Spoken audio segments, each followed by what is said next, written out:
In this conversation, the spy talks with Jeffrey Mason, the best-selling author of the book Tell Your Life Story. He emphasizes the uniqueness of every individual's life story, highlighting that each person's experiences contribute to a rich tapestry of human existence. He encourages listeners to recognize the value of their personal journeys, regardless of how ordinary they may seem, and to write the story as prompted by his book, to deeper family relationships and ancestral preservation. Welcome to this week's episode of The Retirement Spy, where we share experiences in a collaborative platform for those entering phase 2 of life and are ready to embrace this chapter with gusto and an attitude of carpe diem. You can find out more about us at www.theretirementspy.com or send us ideas and topics to info@theretirementspy.com. Today, we are really excited to have Jeffrey Mason, who is the best-selling author of the Hear Your Story series, to talk about a unique way to record your legacy as we head into retirement. Jeffrey, welcome. I think for our audience, who are those about to enter into retirement and those who are in retirement, your work is so important as a part of what we should be doing in retirement. Let me ask you, what inspired you to write Tell Your Story or Tell Your Life Story series? Gotcha. Now, I'm not one of these folks who have a book who have always dreamed of being an author, being a writer. I've always been creative. I'm of that generation where your parents told you, go get a real job. Don't be a starving artist.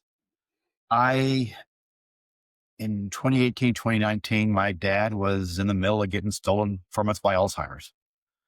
And, my dad and I are about 20 years apart in age. He was a young dad. I'm the firstborn. I'm the only boy. And we were close. We also had some of that father and son, boom, boom, boom at times. Not anything dramatic, but, it's just, there's scrapes that happen along the way. A month after high school, I joined the military. I ended up on the West Coast. I grew up in Texas. Life took over. I remained on the West Coast. We would visit, we would talk, but we just never got past all the, not the surface level, but we never gotten deep into, the things that kind of held us back. And here he was. And I realize now how fortunate I am. I'm 62 and my mom's still in my life. You take it for granted, after a while. I took for granted my dad would always be there. And now he was, being stolen from us. I had all this regret. I had a whole level of grief. So one night I was just up and I filled this notebook, college ruled, spiral bound notebook of just questions I wanted to learn about my dad. I always say now that I wanted to meet my dad. And of course I knew my dad, but I knew him as my dad. I knew him as the provider, the disciplinarian, the leader of the house, the mentor, but I didn't know about my dad as a person, a kid growing up, a teenager, becoming an adult, being in love, being heartbroken, find out you're going to have a kid. I wanted to know my dad as a person. That's what the questions were all about. Unfortunately, he wasn't really able to help much with it. He was too much of what's already stolen. But I was able to talk to my aunts, my uncles, my mom, friends of his. And I just filled in all these things. I learned that my granddad was a real son of a gun disciplinarian, real strict. My dad, though, fell in love with American rock and roll in the late 1950s. And this is in Houston, Texas area. And he would sneak out of the house every Friday night, ride his bike to the local radio station. And he had a midnight show for an hour playing rock and roll. He was one of the first to play in the Houston area. So I'm told, Chubby Checker and Fats Domino. And that's something that I had done that when I was a junior, senior in high school. My kids would have heard about that every damn day, pardon my language. But he never shared that, So there are all these pieces and parts of him that helped me see him as a person, as a man, instead of my dad. We put these expectations on moms and dads that are almost impossible. But when I let him become a person, and I found out all the ways that we were alike and how we were not alike, who cares? All that stuff just kind of went away. And I felt more connected to him than I ever did. I just felt more connected to myself than I ever did. So folks would ask about the questions, and so I'd make Xerox copies and got to a point where I said, I'll just make a book. It just kept growing and growing and growing. And it's just become this, my dad was so creative, music, woodworking, photography. But of course, he was that generation where you needed to have a gatekeeper to put your stuff out there. I mean, he would have loved how it is right now. But I just love this thing that he inspired is out there with, literally millions of families now, kind of helping build connections. Let me ask you this, because I think your book would scream legacy, but I think it's deeper than that. And I think that's what you kind of touch base on. What do you hope the readers are going to gain after completing the exercise and the prompts of the book? It's more than a legacy, right? Yeah, I mean, for the way my books work is it's writing prompts to make it simple for anyone to sit down and kind of reminisce on their life and then share as much as they can or willing to. I like to say my questions can be answered in a sentence or 12 paragraphs. You go for it. There's no right or wrong way to do it. My hope is that when someone like at my age, if I were to look back on my life, I would, realize all the cool stuff I've done, all the things I've gotten through, all the scrapes that healed, all the broken bones that healed, all the it's so easy when we're in the moment to think, well, this is what my life is. But if you look back over the totality of it, it's like, hey, this has been fun. This has been great. So that's what I hope the person does.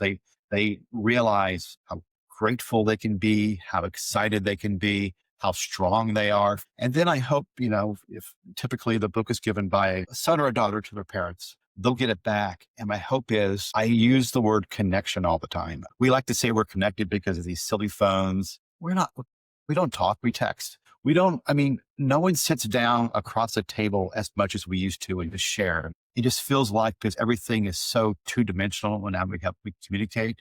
It's like we're all with our cars with the windows rolled up, barking at each other through a closed window. That I just feverishly believe that the more we talk to each other, connect with each other, we see how we're much more alike than different, irregardless of all the boxes we put ourselves into and each other into. That's what my hope is. Parents and I, kids will feel more connected, people will feel more connected, et cetera. So, I see it as because I've done this. My son gave me your book last year for my birthday. uh, I see it as one cathartic, and I think that's what you're kind of, if you don't get that out of it, you're missing it. Because I think there's a cathartic process where you have self recognition, self actualization you go through. But I right. think it's so important for our kids. I think just now I've picked up on something that I realize I need to do. It'd be way too easy to answer your questions, your prompts, and to leave it in a safe in a book when you die for your child. More importantly, if we have the courage to do it, and I'm not sure I do have this courage, is to sit down with each of these questions and say, hey, let me talk about this Yeah. face to face and create that relationship with your children that you've always wanted to have. But it's tough because some of these questions you put out there, Jeffrey, they're personal. And Yeah. you trying to share these things is going to be tough. Yeah. Well, if you start the conversation, you get to pick the questions you talk about. You Yeah. know, if you notice in my books, it makes sense. I start with, birth, the day you were born and because those are easy questions to answer. And my hope is that the questions, I build that momentum of just thinking and responding so that when we get to the more thoughtful, introspective questions, the person may feel more vulnerable and more willing to share. But if, you can have one conversation a day that's just about a story from grade school. And Yeah. then 6 months from now, have the more personal story. I wish you had written this book so many years ago. My dad was a genuine World War II hero. D-Day landing, Omaha Beach, the Battle of the Bulge. And that generation, probably your parents' generation, they just didn't share a lot. Yeah. With the warm and fuzzy stuff just didn't come from them. And having these conversations, your book would have been such a great prompt with Yeah. that question. I think a lot of people in the audience, probably including me, feel that our lives aren't interesting enough. How do you help somebody pass well, I'm not going to write this because my story isn't meaningful. How do you help them overcome this? Now, this is such I always talk about when my dad passed, his obituary was like 2 paragraphs long, but the man had a life of experiences and stories that could have filled 12 libraries. I talk about this all the time. I just feverishly believe that I don't care who you are, I don't care what you do for a living, where you live, any of those boxes. You have an amazing life story that has never, ever, ever existed before and will never exist again. And I know it can feel when you're in the moment, same or vanilla or bland, but it's not. It's not. You have been through things, you have done things, you have sought things, you have loved, you've lost. I mean, all those things, that's a human experience. And like I said, it's just so easy to think why? Why would anyone care? There's someone out there who would learn so much about themselves and about the world and about life by hearing that one person's story. You think it's you don't think you think it's self-evident for parents. You have children and you wanna leave something for them to know a little bit about more about you. But I'm finding a lot of people in our retirement groups are really looking for the ancestry. They wanna go back and they wanna connect the dots, and you could be, that wonderful Uncle Jeffrey that didn't have any kids, or you're out there somewhere and somebody wants to know what your connection point is. Where are you in the world? So I think everybody's got a story. The idea that the humility is there to say, well, my story doesn't have meaning, I think is so false. And this is where the cathartic nature comes in Yeah. of your book and how it's genius. Thanks. Like I said, it's the word genius. I'm not sure what to do with that, but it's just something that I just feel so grateful that I'm able to, if a handful of folks see just how awesome things have been and how awesome they are, and a few people connect, then yay, dad, we did it. So, yeah. Question. I wonder, and this may be a further development of your book series. It seems to be and I don't even know how you begin to do this. If you could connect with a team of psychiatrists, psychologists with your book to have family interventions, to have a healthier family by connecting people, to have these stories that go back and forth. And I say that like you need any kind of intermediary, but Well, yeah. I really think your book is a cathartic process that if you go through it, you're going to get so much out of it. Yeah, and we've definitely over the years worked with different professions to make sure the questions are, like I said, it's real hard to make a question so that people feel vulnerable to share it and get into it. But when I've talked, just that act of being invited to share your story by a kid, by your son, your daughter gives us one of our books. It's this invitation. I want, the title of the series says it all. I want to hear your story. And I get so many emails from moms, especially like, I had no idea my kids, because moms do everything, and, You but didn't think the kids cared. You're like, yeah, I mean, why and we do care, but we do a lousy job but just to be told, it's not that, hey, thank you, but I want to hear about you, and not just you as my mom. I want to hear about you as that teenage girl, as about that kid growing up, about, what posters you had on your wall, what musician did you have a crush on? I want to hear that stuff about you. I want you to be human. I'm going to allow you to be human and not be my mom. So I think when you get into, it puts everyone on the same level of sorts. We're just humans trying to figure it out. It invites those conversations and some of that. I definitely know there's some family dynamics that need extra help, but I how think do you, just bumps and bruises. how do you give counsel to people who go through your questions and have emotional experiences to get through your book? If you're really emotive and paying attention to your prompts, it can put you in tears. It could put you in, there's so many different range of emotions that come out of it. And I'm not the one who picks up something like this and doesn't finish it. I'm not going to leave out 15 questions and I'm Yeah. just not going to go there because it's too emotionally difficult for some people to do so. So they won't do the questions. How do you counsel them to say, I know this is tough, but let's take every prompt for what it's worth and work our way through it? Yeah, well, the first thing is, number one, if folks need to pause, need to skip and come back, go for it. While right now may not be the moment, there'll be a moment in the future. And then, start slow. Answer it with just a couple of sentences today.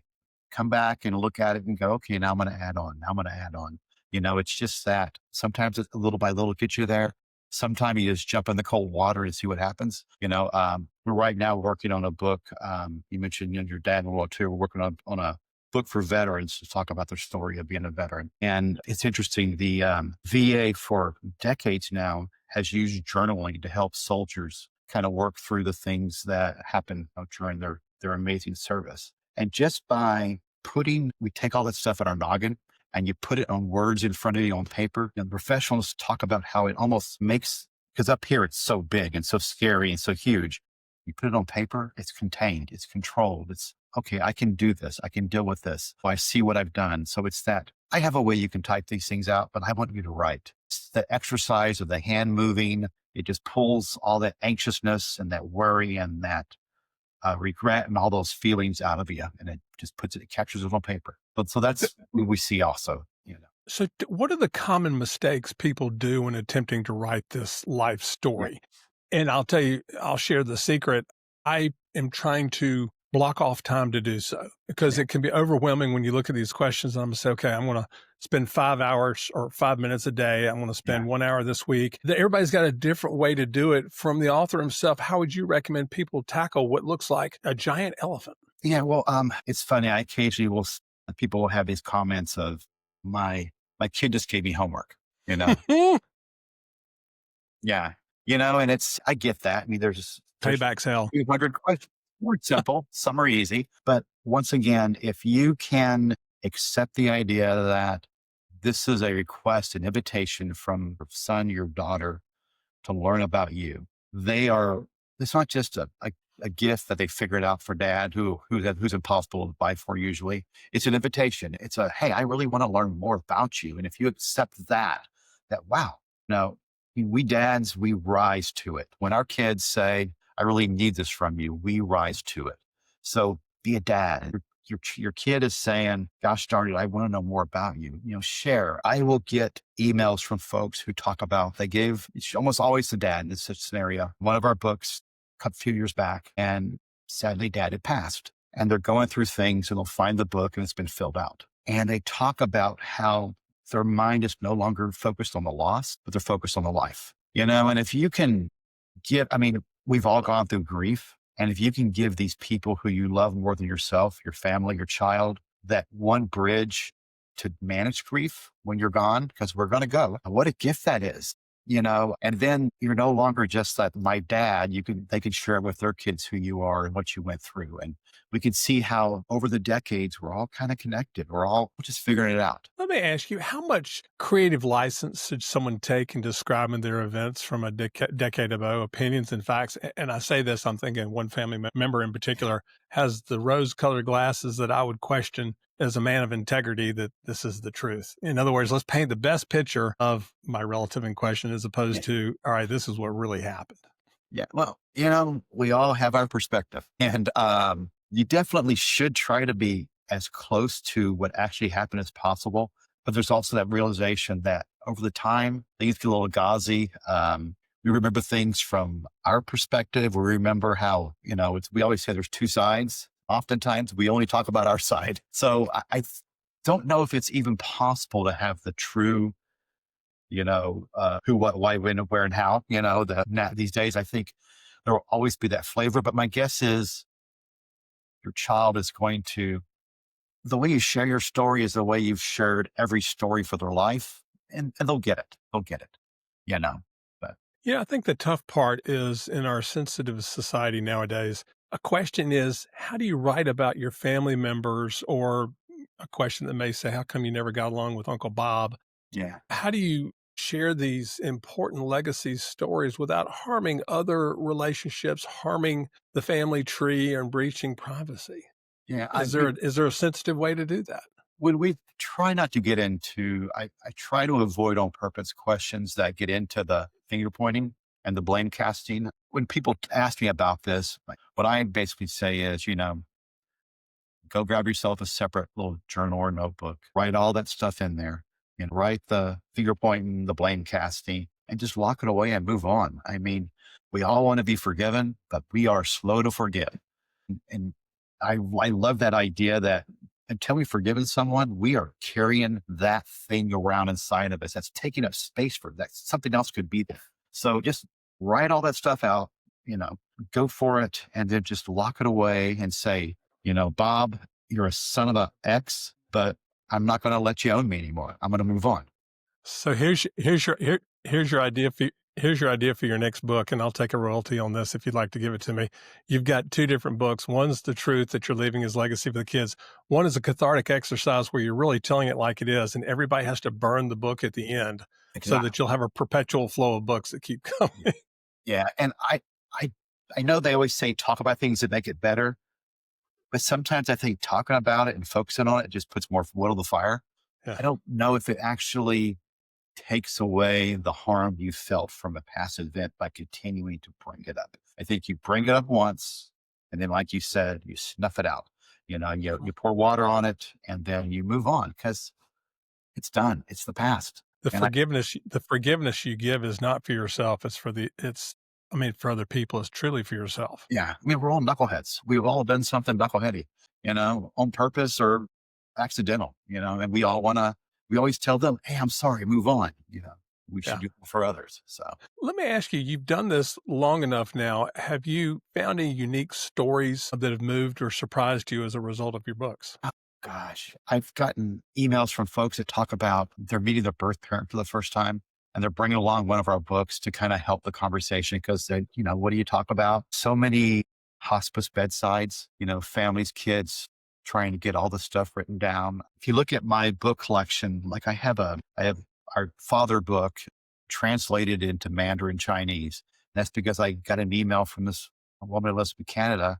Her dad who has stage 4 cancer. He only speaks Mandarin. Do you have something for me? So I had a translation made. So it's just this thing of our connection to our parents and the grief and the connection to ourselves and the grief that comes with that. It's universal. And if these books can help anyone, even in a small way, I know what they did for me. I know what they did for my family, but it's just, it's humbling and I'm beyond grateful. So. Did you have a specific audience in mind when you wrote this? It seems to be geared directly toward my audience of retired people, or better said, it's a perfect thing for my audience to undertake. But did you have an audience in mind when you launched these books? When I threw them out there once again, it was just because people kept asking about the questions. So it was an easy way to do it. So I didn't have that traditional entrepreneur, who's your target customer. But at the beginning, for the longest time, it was typically women in their 30s, 40s buying a gift for mom and dad. Mom and dad's getting older and they're feeling that they want to do that. But then the last couple of years, social media discovered our books. And I had, brand new pregnant for the first time. And as we know, your story is still being written if you're 25, 26. Your story. I know at that age, we thought we were all grown up, but oh my gosh. But, it's just the idea of sharing your story is universal. And so that's why we have so many different versions of our books, just to, once again, that exercise of connecting with yourself by thinking back on your story and connecting with others by sharing your story.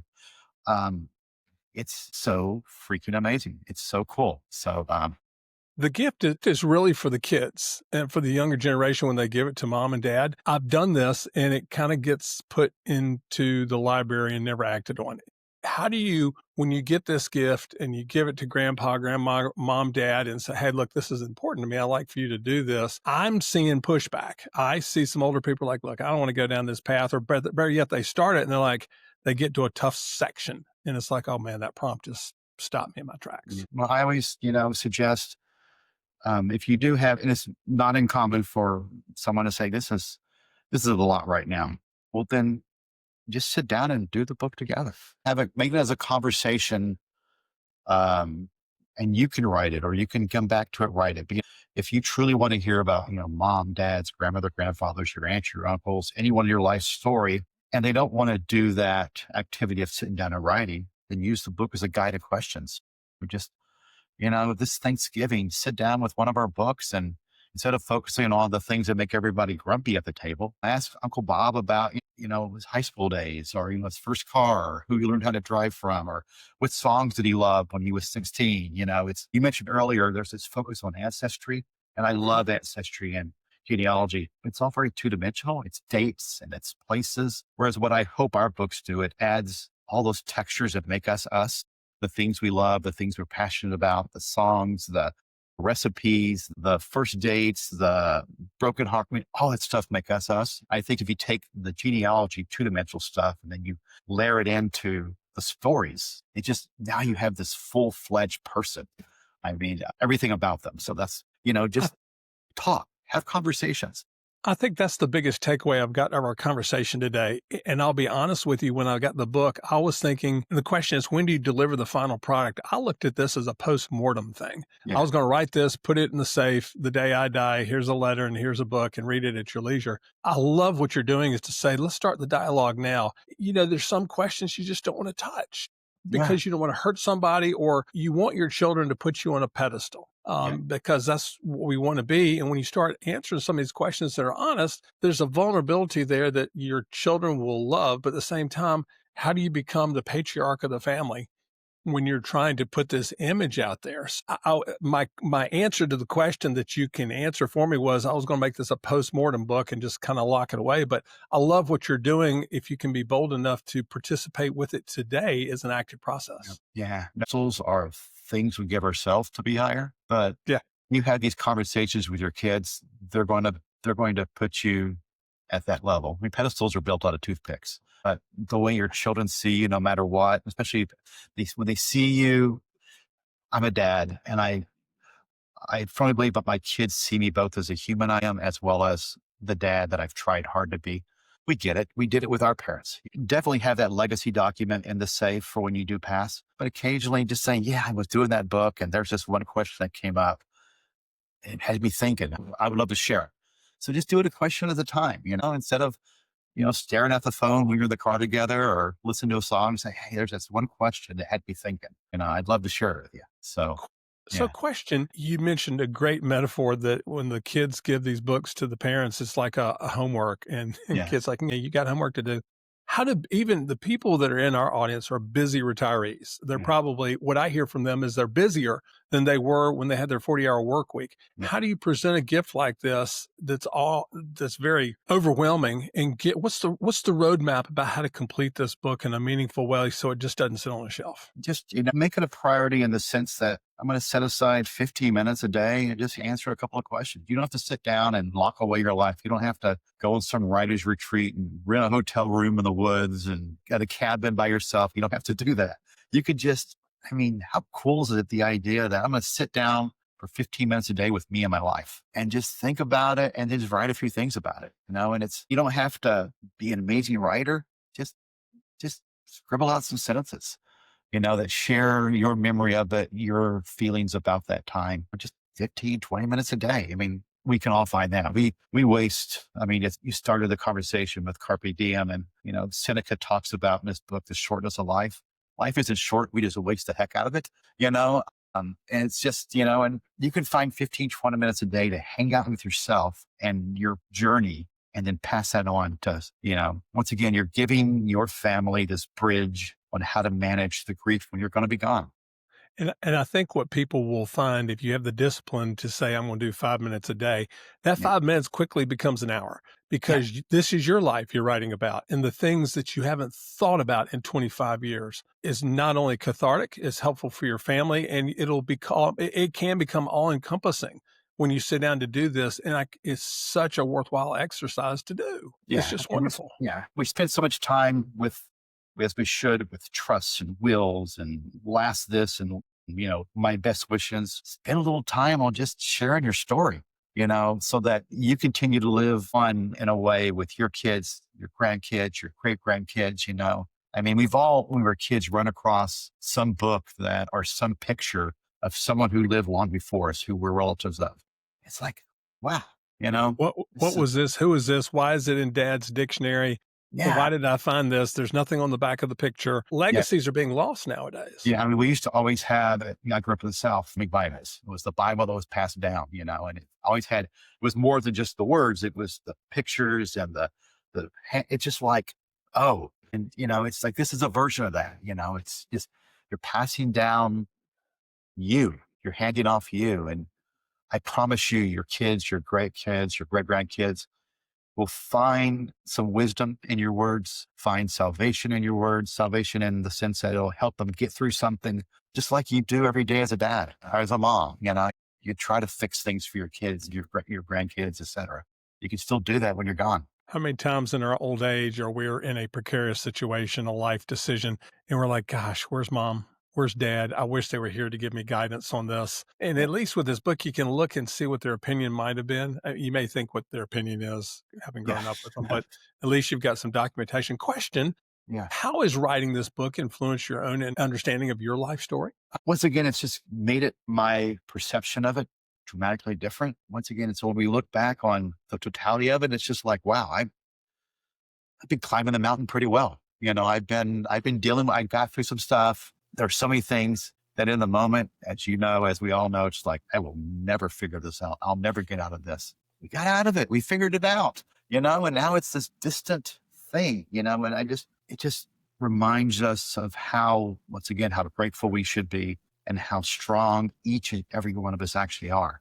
Not that we haven't stubbed our toe, not that we haven't done some really knuckleheady things, but we got better. We're all trying to figure it out. Human experience is just trying to figure it out, and now that's what it's done for me. It's just, and plus all this happened in my late 50s. And it just shows me, we always think like, people do all their best stuff in their 20s and 30s. There's so much, as long as you are walking around with a, you're trying stuff, who knows what grows? And just plant stuff. Spend your days planting. What the heck? It's a great idea. We're wrapping up our podcast, and I always ask this question. Thank you, Marquette Chester, my good friend who prompted this. As we look at Carpe Diem, knowing we're not going to be here on Earth forever, I ask this question to prompt everybody to do self-evaluation, not to be morbid. So, Jeffrey, when do you think you will leave this Earth? Well, looking at the numbers based upon the family stuff, I'm guessing 89, 90, 91. What I also believe is, and I see this with so many friends of mine who've retired, they didn't have a plan. They planned their 2-week vacation way better than they planned their retirement. And so they just end up on the couch and, you may be breathing, but you're not living. So my goal is as long as I have that grateful opportunity to be here, figuring out stuff, planting stuff, being with the people I love, I'm going to be alive, actually alive and not just hidden away and on the couch. I love this. You've sold into the retirementspy.com and what we're trying to do with getting everybody motivated in retirement to live a fulfilled life. Jeffrey, everybody will probably want to know how to get in touch with you. You continue to write books. I think you're plus 25 books now. How can they find out more about you at your website and more about your books? Give us a way to find how to get in touch with you. Yeah, the easiest place to find us is at hearyourstorybooks.com. That's where all of our books are, our stories there. You can reach me through there. We're in all the social media spots, and you can now find us in your local Barnes & Noble, Walmart, et cetera, et cetera, et cetera. It's pretty crazy where things are. So a lot to be grateful for. So, are you doing speaking? Are you in speaking events, or are you available to be a speaker? We're doing a lot more on, this is something I never planned on doing, but we're doing it now. So yeah, in fact, I just got back from a series at a book fair in Sharjah in the UAE, talking about our books and about story. So yeah, we're doing more and more of that. So any way we can help folks just see how amazing their life has been and how connected we actually all are, then I'm up for it. So that is wonderful. Jeffrey, thank you so much for your time today on the Retirement Spy. We've enjoyed it. You've been a delight. Everybody, please buy a book. And as we head into the holidays, what a great time to be thinking about that. It's been great, Duncan. Thanks so much.